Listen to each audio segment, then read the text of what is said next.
بسم اللہ الرحمن الرحیم۔ السلام علیکم ناظرین، آپ دیکھ رہے ہیں گجرات نیوز۔ خبر شامل کرنے سے پہلے گزارش ہے کہ ہمارے چینل کو سبسکرائب کر لیں اور ویڈیو کو لائک کریں تاکہ ہر نئی آنے والی خبر بر وقت آپ تک پہنچ سکے۔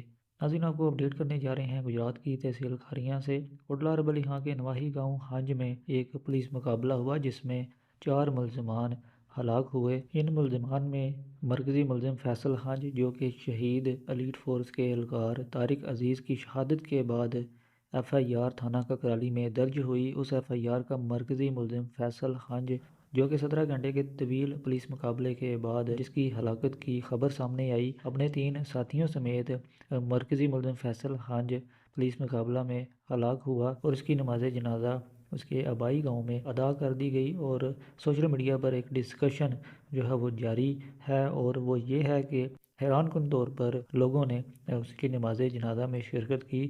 سینکڑوں کی تعداد میں لوگ جو ہیں وہ اس نماز جنازہ میں شامل ہوئے، اور جنازہ گاہ میں جو ہے وہ جگہ بھی کم پڑ گئی۔ بڑی تعداد میں نماز جنازہ میں لوگوں نے شرکت کی، جس کے مناظر بھی ہم نے آپ کے ساتھ شیئر کیے ہیں۔ اگلی ویڈیو تک کے لیے دیجیے اجازت۔